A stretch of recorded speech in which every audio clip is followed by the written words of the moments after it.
Well, hello, everybody, and welcome to Faster Masters Rowing Radio, where having a rowing coach only makes you better. Following a program gives you a true pathway to becoming a confident rower who's respected by your peers. You can become the athlete you want to row with. I'm Rebecca Caroe, and I'm joined by Marlene Royle. Hello, Rebecca, and hello to all of our Faster Masters out there in the audience. I think this is one of the key turning points in the year. We have a thing in New Zealand that the 1st of September is the first day of spring officially. Oh, okay. In the UK, they don't have an official. Everyone's sort of like going, is it here yet? Did it go away? Did it come back? And of course, you've got a Labor Day weekend. Yes, it actually feels like autumn today for the first day, right? But yeah, it's funny, isn't it? You just get that little sense of the air, and it's either a chill in it or a smell. Yeah, there's even some leaves. There are a couple of leaves even changing a little bit, but it is September 1st. This is one of the reasons why I will never go and live in Canada. You don't have enough of the year that's not freaking freezing. It's not freezing all the time. Depends. I know it's not. It's just not enough of the year for me. Yes. You need some more months. I need some more months. Now take a look at this awesome photograph. This is Elizabeth Boogert took this, and these are the volunteers who were helping out at the European Rowing Championships. And it's just a lovely picture of them all lined up in their uniforms. But what I thought was so insightful was in her post, she said, if you want a ringside seat of a really top rowing event, go and volunteer. She said, you generally have to get yourself there. You usually get fed and watered during the day while you're there. And of course, oftentimes you're close to the action, which is, why wouldn't you want that if you're a rowing fan? So if you can't afford tickets to go, consider volunteering. Yeah, that's a great tip, actually. Hello to Denise, who's watching us live. Nice to see you.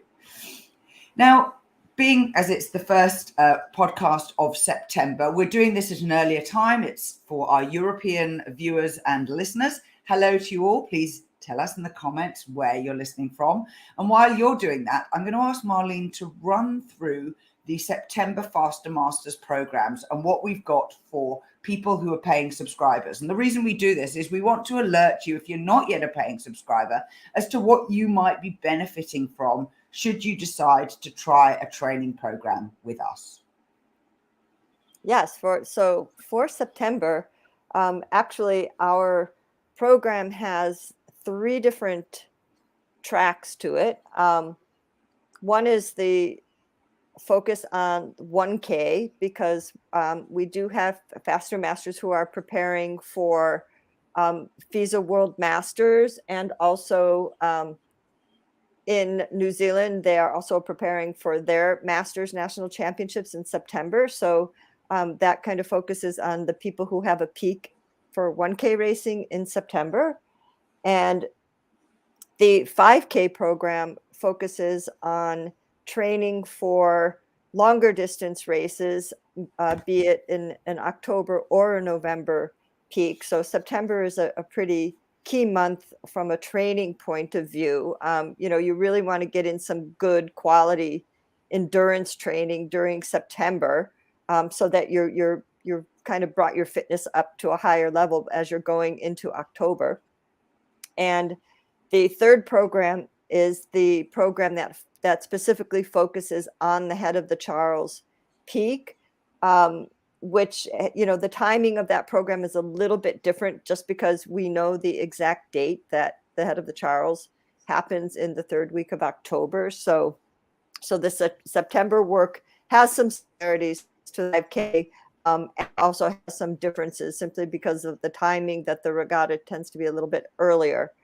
And the 1K strength program is really focused on maintaining strength coming off of August, because right now, the volume as high, we're getting ready to peak for 1K. So it's all about maintaining strength and keeping sharp on the water. And the 5K strength program is focused on keeping a really good strength base, because this is also a time when you're doing probably a bit more volume on the water. So the water workouts probably take a bit more time and energy. So the strength program is, there to be kind of an underlying base program compared to other times of the year when there's a greater emphasis on strength. We're kind of in a maintenance phase right now.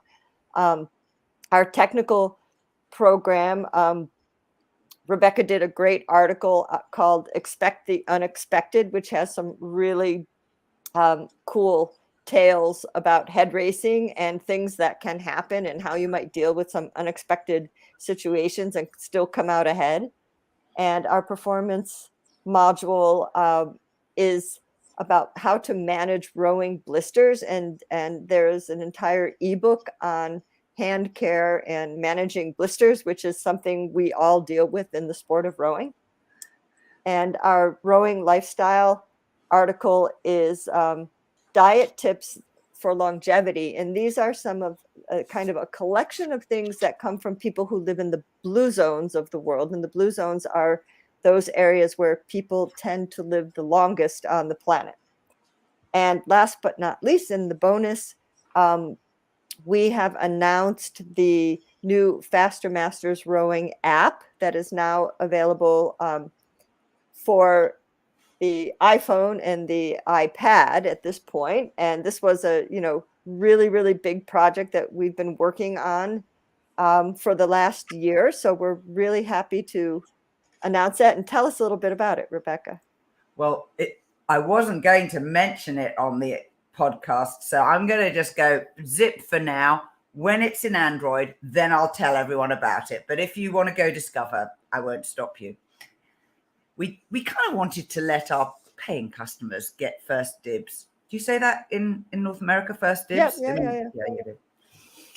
Now, thank you for that. What a marathon. And I'm really looking forward to moving into that program myself. I'm heading off to the gym this afternoon with my former doubles partner to try out the weights.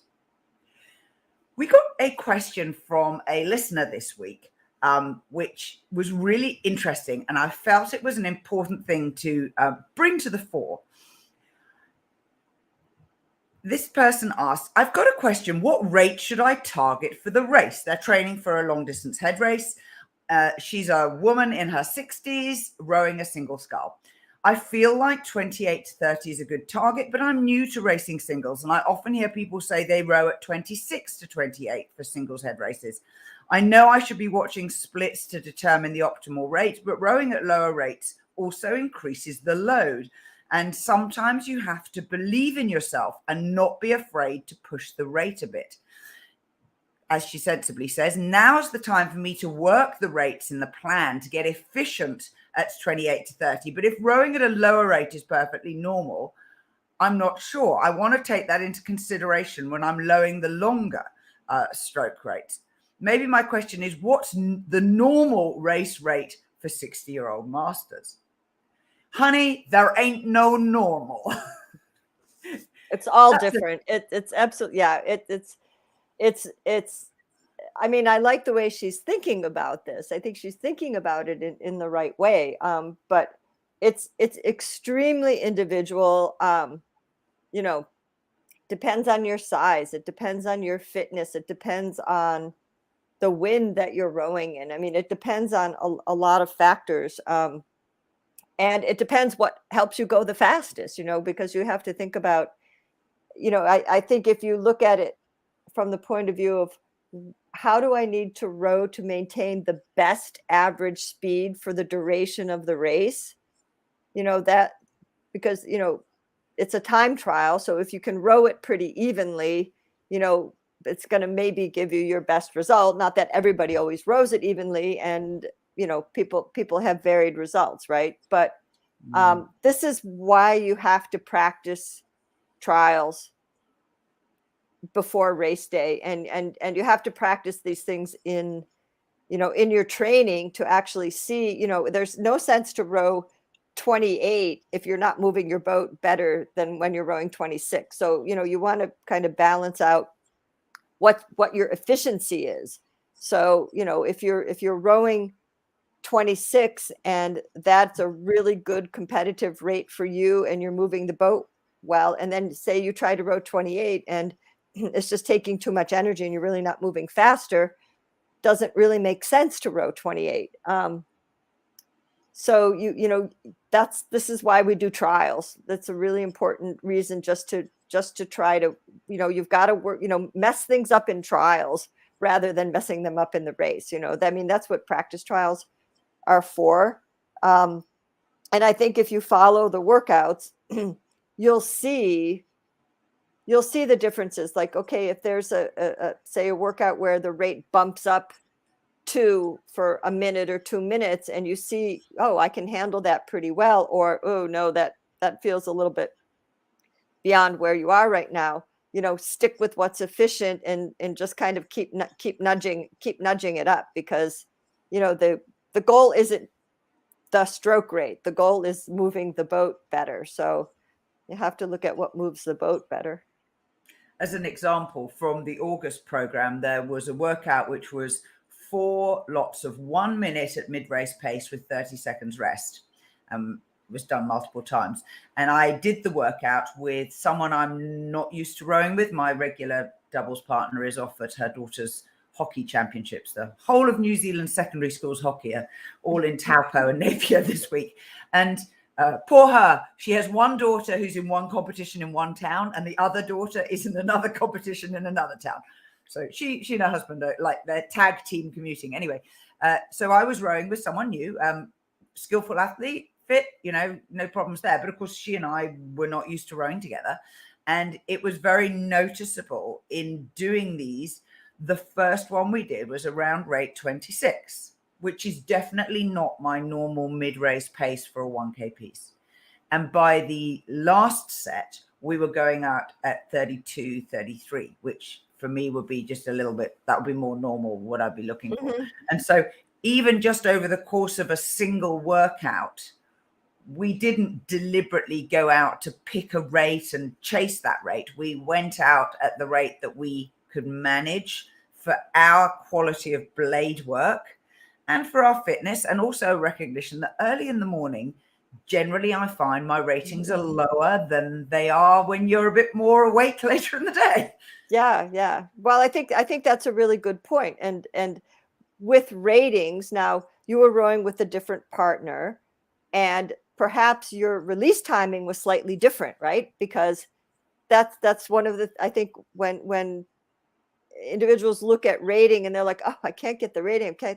Look at your release timing first, because if you're too long, that's going to drop your stroke rate. So, correct release timing and making that turnaround efficiently also really affects your ability to row a beat or two higher.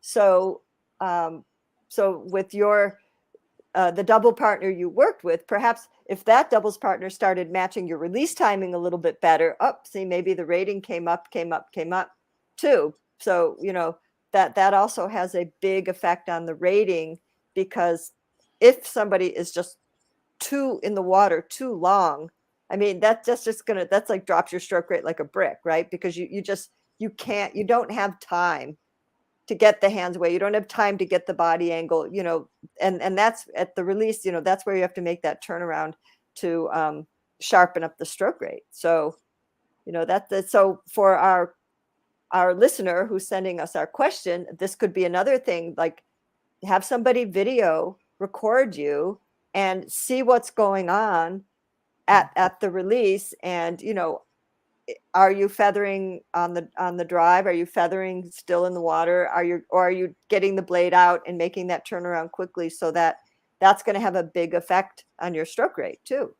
So it's something, other things to look at. I think the key thing that underlies all of this is you need to be alert to how the boat feels and how it's moving.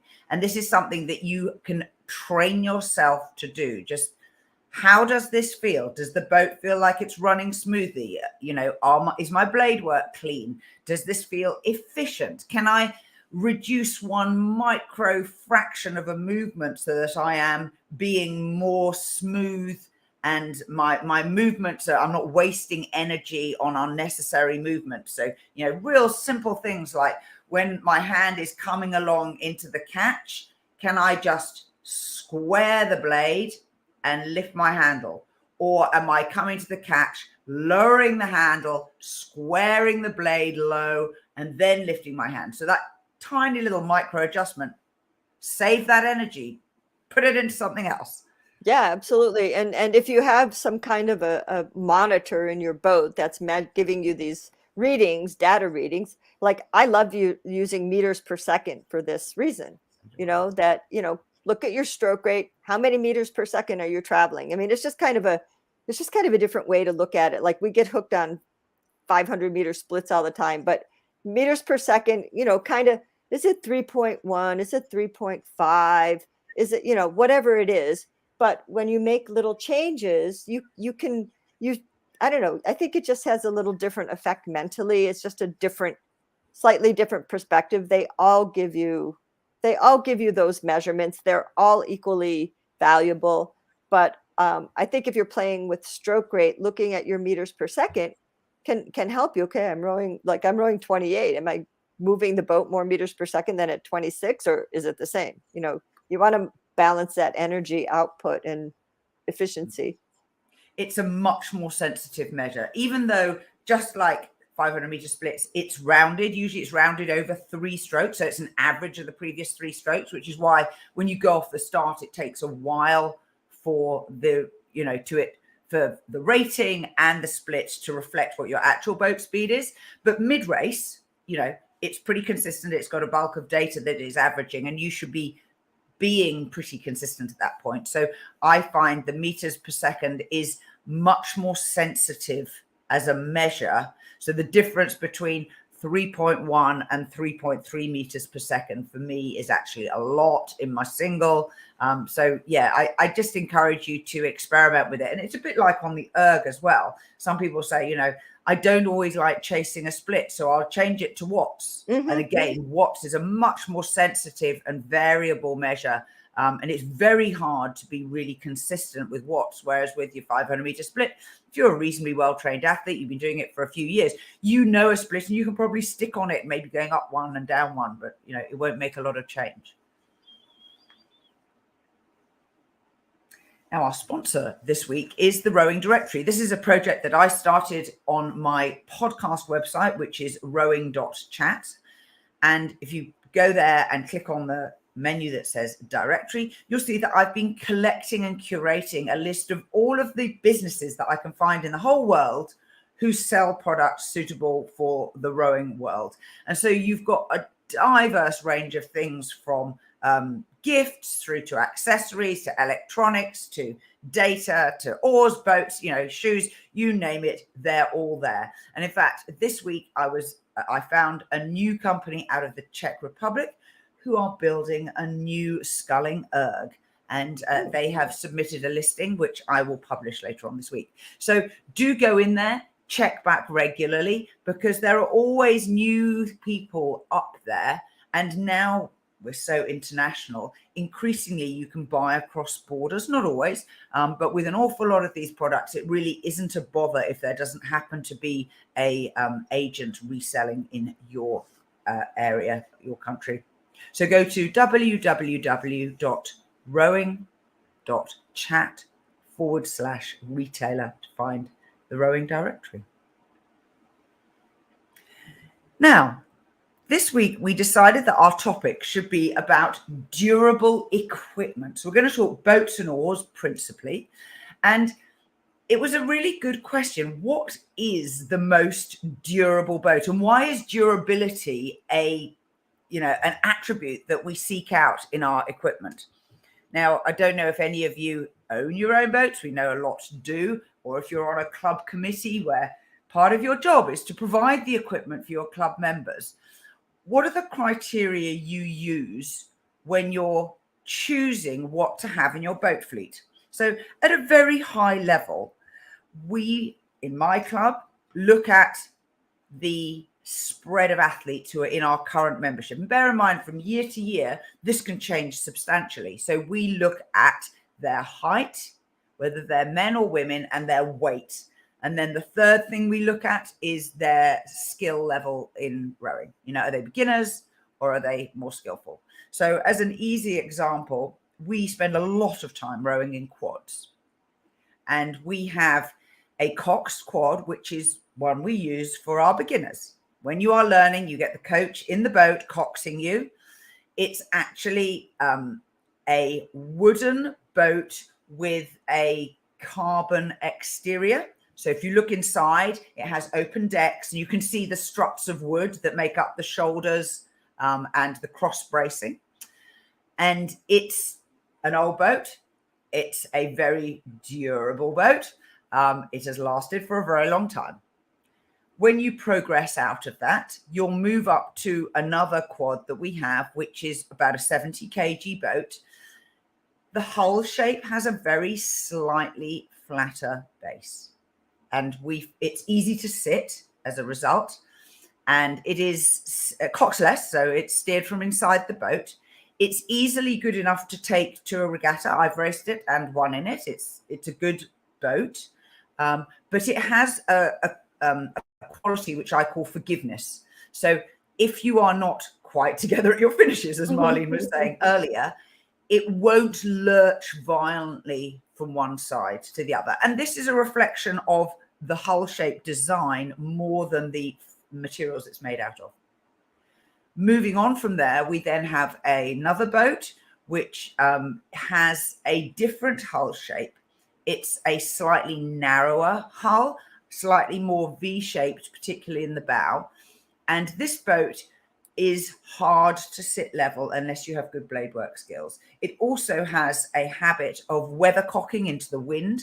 So unless you're very good at timing your release together and controlling that with a high balance with none of the oars touching the water, you will find that the boat will tend to steer towards the wind. It drags itself that way. And it's to do with, again, its hull design. And that is better suited to more skilled rowers. And so here is just in a suite of a single boat class of quads, the range of different boats that we choose to have. So as a committee, we know we need to have beginner boats and we need to have racing boats, and we need to have racing boats that are suitable for slightly less and slightly more skilled athletes. Then it comes to the durability, and modern boats nowadays are built out of carbon and Kevlar, pretty much carbon fiber. And they still have, a lot of them still have, struts, which are made of wood. They're just covered in carbon for rigidity. And carbon Kevlar boats are generally made with a honeycomb sandwich. So the way they build them is there is a layer, which is probably about 4 or 5 millimeters thick, which is it is literally a honeycomb. And this provides a lot of the rigidity, and it is coated on the outside with carbon fiber, and then Kevlar is what they usually use down the hull. So sometimes when you look inside a boat, you can see there is a yellow strip of woven, it's fabric when it's first appears. So it's pre-impregnated carbon and Kevlar, and then they cook it in an oven at a high temperature, and that makes it go solid. But the yellow stuff is the Kevlar, the black stuff is carbon, and carbon comes literally as a woven fabric. So it's called carbon weave, and it comes in a lot of pretty patterns. So you can get it in a herringbone weave, or you can get it in a checkerboard weave. And then quite often boat builders will paint the outside of the boat. They generally do this for several reasons, partly because it looks nicer and you then can't see the joins and the overlaps in the carbon fabric layers, because those look less attractive. And then over the top of the paint, they then put something called gel coat, which is a transparent layer, and that is what provides the outermost protection for the hull of your boat. So back to durability. I think most boats are built to an extremely high standard, and the materials that they're made out of generally reflect how heavy the boat is going to be when it's finished. And that means when it's got all of its fitments in there as well. So the slides and the seats and the riggers and the foot stretchers and everything. Most of you know that for racing at international regattas, the International Rowing Federation, FISA, have determined a minimum boat weight. The reason for this was inevitably it was a response to something that one country did that tried to give them a racing advantage by rowing in lighter boats. And I think I'm right in saying it was East Germany, and they built boats that were only designed to be used at one regatta, and they basically became soft and started falling apart after one regatta. But they were super light. And of course, saving a few kilograms in a boat means that, you know, power to weight ratio of the athletes in that crew, they get an advantage.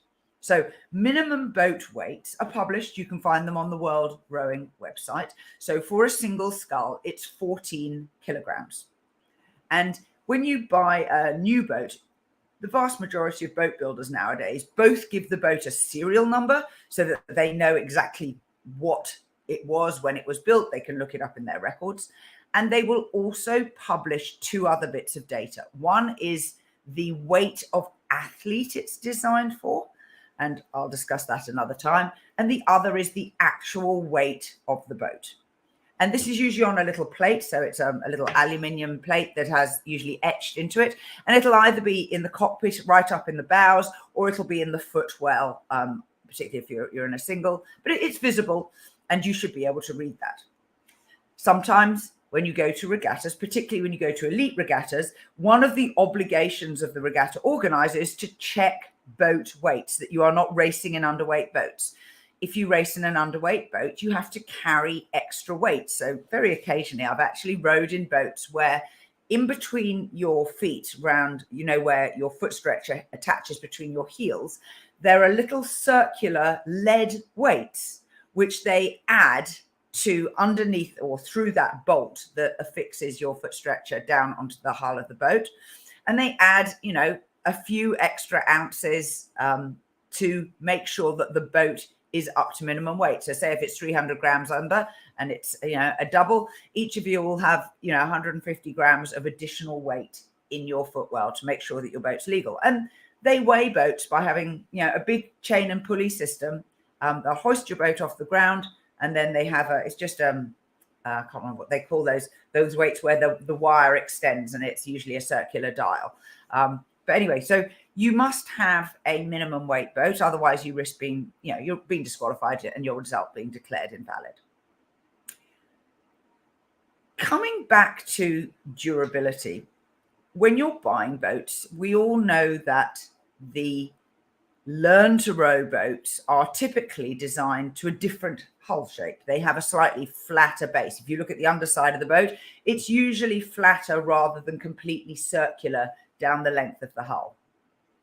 And if you look at boat builder websites where they give the specifications, these boats will often have a above minimum weight. So a learn to row single typically can be 16 or 17 kilos as opposed to 14. And I think the reason for this is that there's more material in the hull, so it weighs a little bit more. And I think also that the more material is an implication that, in fact, it is a little bit more durable.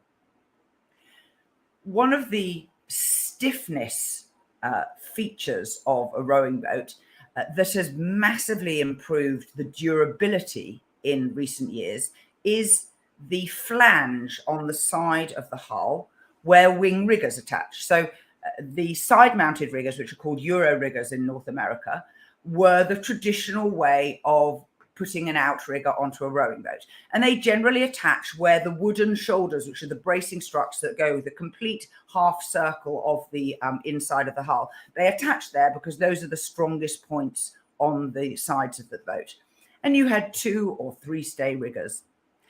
In the move to making wing riggers, which mount across the top of the hull, what the boat builders did was, instead of having a side that ends vertically, it ends with a 90-degree lip or flange. And it's through the flange that you bolt on your wing rigger. Those flanges add an enormous amount of rigidity, I believe, to the actual boat hull. And it allowed the boat builders to remove the shoulders, the wooden shoulders that used to go underneath and around the hull for the riggers to attach to. And that made an incredible change to what they could do inside the cockpit. You will notice nowadays that fewer and fewer people have slide bites on the back of their calves. This is because they were able to mount the slides much wider, because they didn't have to accommodate these shoulders going through the sides of the boat. And so although seats are the same width, the undercarriage of the seat now is typically wider.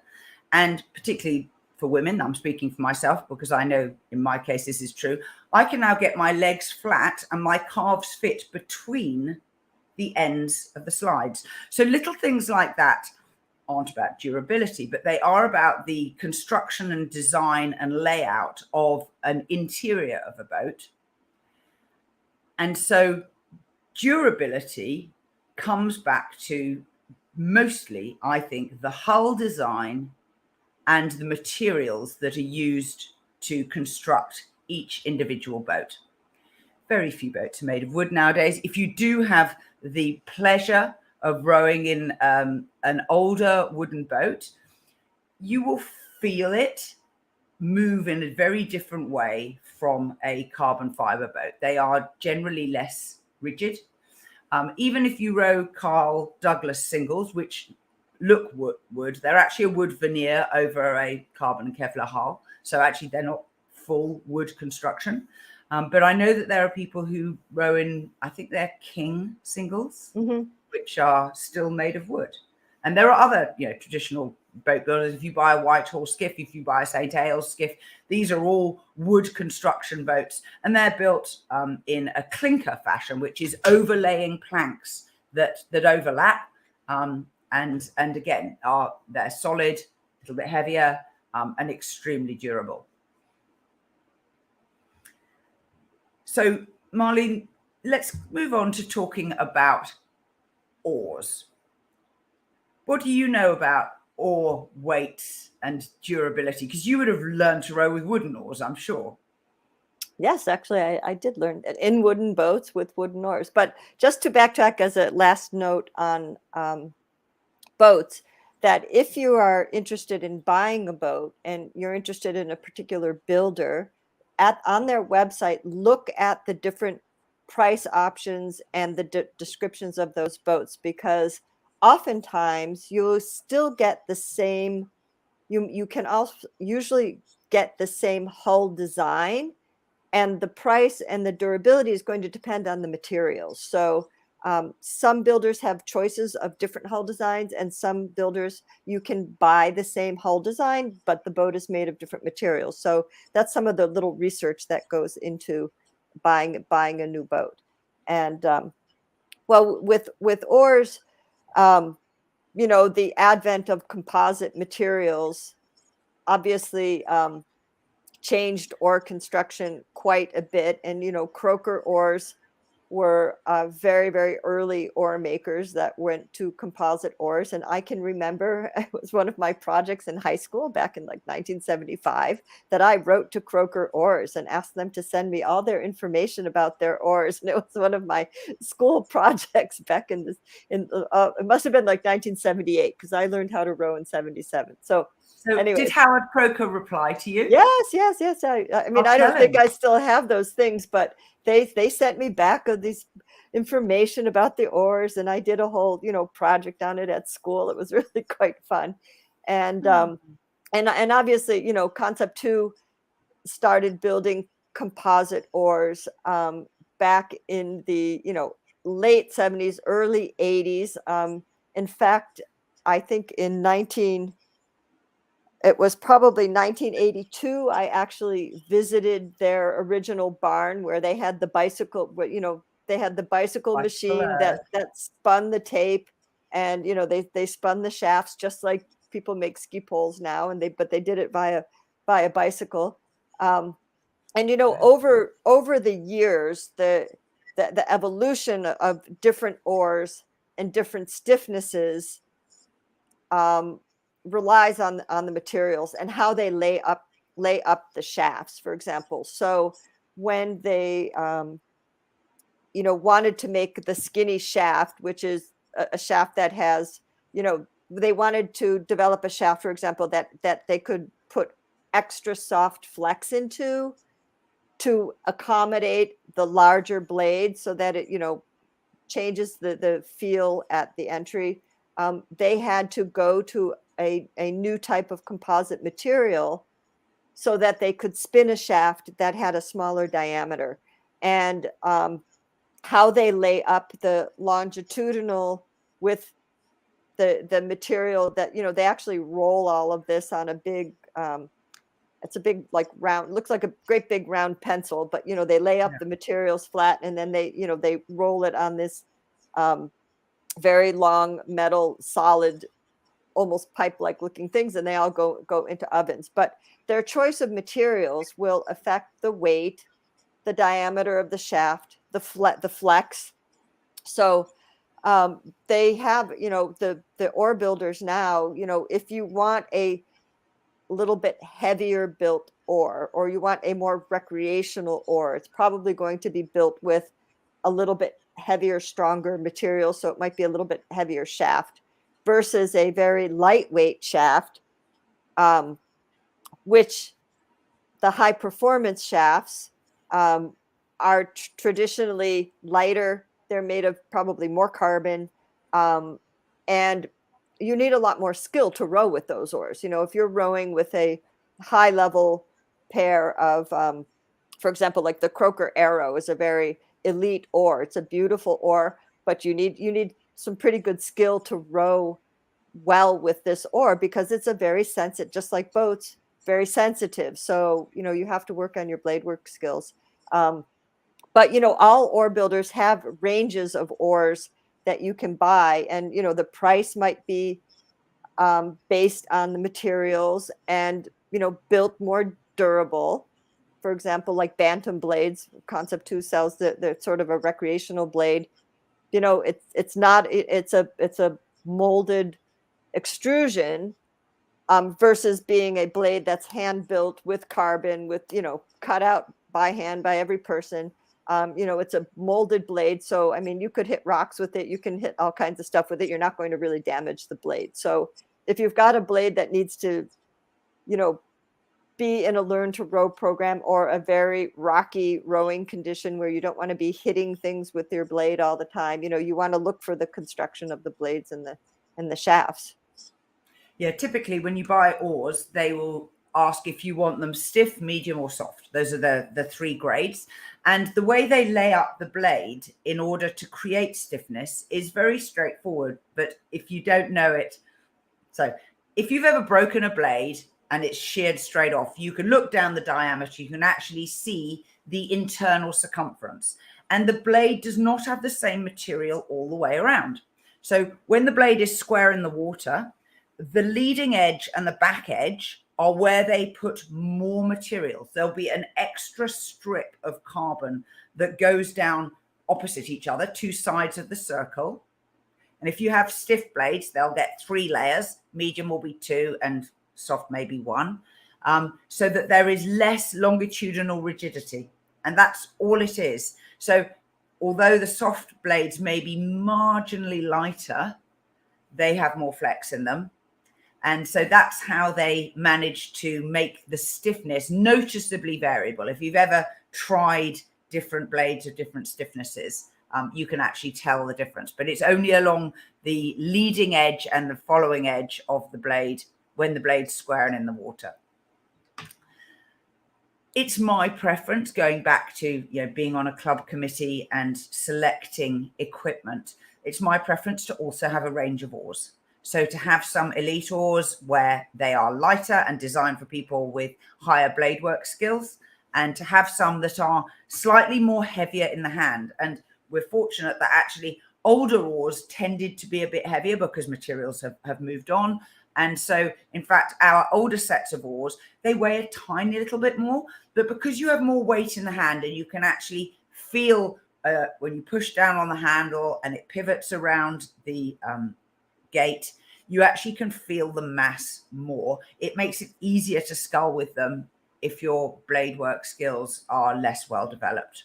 So I think it's important to have both, so that, you know, you have the flexibility, if you like, to change the blades you use when the weather conditions are different. When you're rowing in higher winds, it's much harder to control a lightweight blade. One of the old tricks, if somebody bought a pretty high performance blade, but maybe their blade work skills were not quite up to the blade yet, one of the old tricks was to take some plumber's tape, some of that lead tape, and just wrap a little bit of lead tape at the bottom of the shaft, right where it meets the blade, and put a little bit more weight so that it creates that weight in the hands that Rebecca is talking about, and gives the oar a little bit of stability while somebody is learning, because maybe they didn't want to buy 2 pairs of oars, but they bought a really light pair of oar, and it takes a bit of skill to learn the blade work to row quite well with a light oar, particularly in different conditions. I also remember some aluminum oars, Yes, you know, kind of we have you know, some of those. yeah, And there were some they're heavy. aluminum oars. They're It's heavy, really yeah. funny. You think aluminium would be really, really light, but it's not actually. Yeah, I know. So there are some recreational oars out there over the years that were made of aluminum. Again, extremely durable, but, you know, quite heavy to row with compared to, say, you know, today's elite level pair of oars. But, you know, there Yeah. are, you know, builders do, you know, when you read a builder's website and you read the specs on the oars, you know, they will, you can find out what's the weight of the oars. And if it doesn't tell you, you can ask them and find out. But, you know, you can usually find out what are the different specs on a pair of oars, and have some idea, and you know, go from there. But I think even, you know, the level of equipment these days, if you're buying from a reputable builder, as Rebecca said, you know, the standard of building is quite high in boats and oars. And, you know, if you are buying your equipment from a good builder, and even if you're buying, for example, a secondhand boat and it's from a good builder and it has been well maintained, you know, boats and oars can stay in good condition for a very long time. Which brings us to what I believe is the critical part of durability in rowing equipment, and that actually is maintenance. How you use your equipment and how you store it and how you look after it is a much bigger part of how long your equipment will last in good condition than any type of carbon fiber, Kevlar, fiberglass, wooden, aluminium build construction. Absolutely. 100% agreed. You know, just checking your boat on a daily basis, wiping it down on a daily basis, paying attention. I mean, one, it's very good before you go out on the water to put your boat up on slings, check your foot stretchers, check your top bolt, check your bottom bolt, check that your tracks aren't loose, because when club boats get rowed a lot, and even your own boat, you know, things loosen up just from usage and vibration. But, you know, give your boat a quick once over and make sure that things are snug and tight. I mean, the last thing you want is to be out on the water and your top bolt flies off and your oarlock flies off your pin. That is not a very nice situation to be in if you're in any boat, but especially in a single. And so check.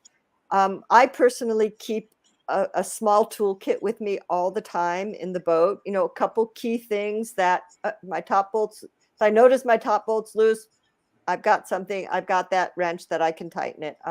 Things that are relative to my boat. So it's good to have your little oar tool with you, or whatever you need, because things happen sometimes out on the water when you don't expect it. But cleaning your boat, wiping out your tracks after every row, this goes a long way in maintaining your tracks, maintaining your wheels, which are wear parts. They're parts that you do replace from time to time if you row a lot, but they will last a lot longer if you keep them clean. And just keeping grit off of your, good old, just soap and water, wiping it down and keeping your boat clean on a daily basis, and your oars and your oar handles. I think a lot of people neglect to clean their oar handles on a regular basis, but oar handles absorb sweat and they get, they get gritty, and it's keeping your oar handles. It's just good sanitation for your hands as well. But yeah, checking things, just make it a best practice, that you check everything when you wipe your boat down or before you go out. And we talked a little bit about previously, where do you store your boat? Do you have indoor storage? Do you have outdoor storage? Is your boat exposed to the elements?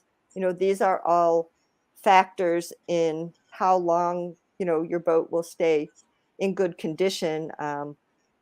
Obviously storing boats indoors in a nice, cozy, warm, climate controlled boathouse is wonderful.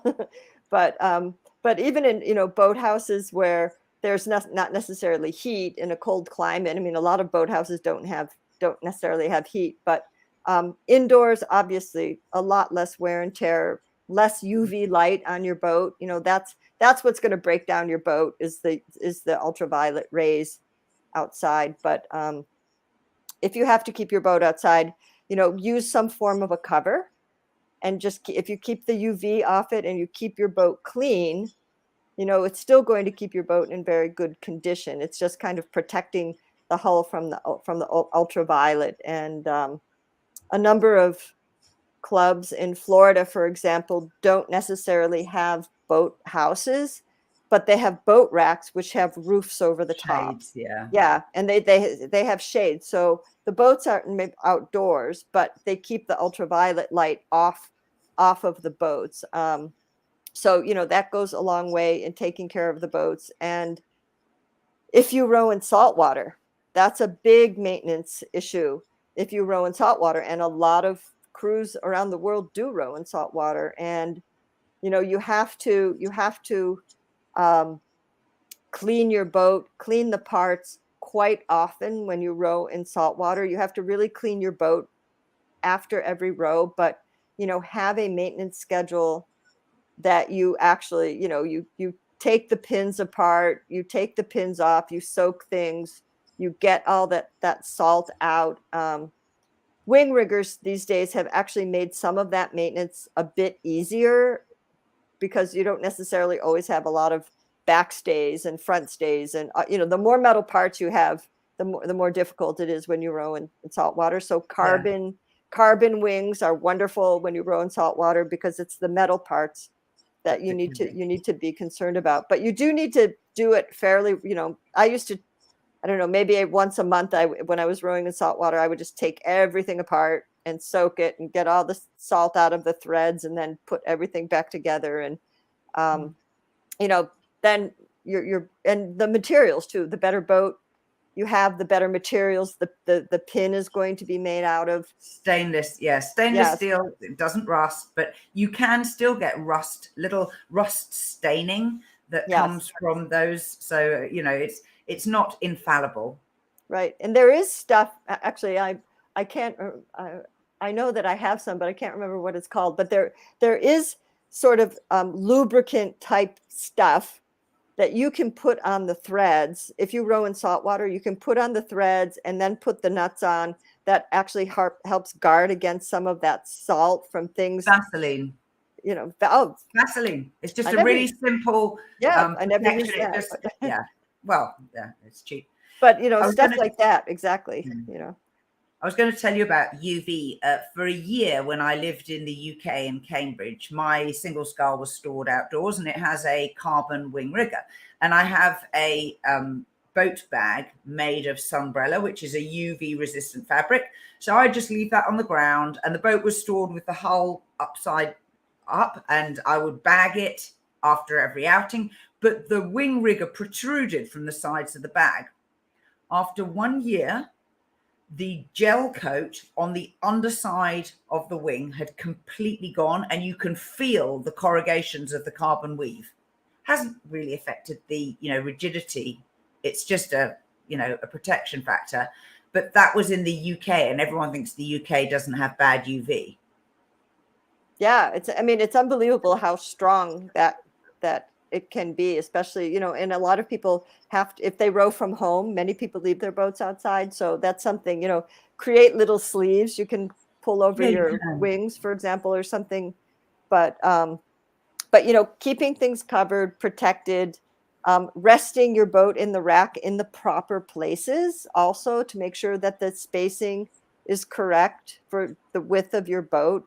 Very important. So, you don't want your boat warping or not being supported correctly, according to the size of the boat. But keeping your shoes in good shape, keeping, all of these things, it's part of the comfort of your boat. You're going to row better if your boat is comfortable, and, a nice clean boat is much nicer to row in than a dirty boat full of sand. So that is totally true. So if listening today, you found one useful thing that you learned as a result of our podcast, please join us in supporting the podcast with a monthly subscription. Subscriptions start from $1 a month. Go to fastermastersrowing.com/podcast. And our podcast subscribers get a little thank you from us and some extra goodies, which the rest of you in the general public domain do not get. So we are extremely grateful to every single one of them. And it gives us enormous pleasure being able to A, do the podcast, B, know that it is appreciated, and then C, know that our overheads are covered by the people who support us. So this has been Faster Masters Rowing Radio, the show dedicated to masters athletes who want fun, fitness, and confidence in their rowing. You can become a student of the sport by buying a Faster Masters Rowing program subscription today at fastermastersrowing.com/join. Till next week. Bye-bye.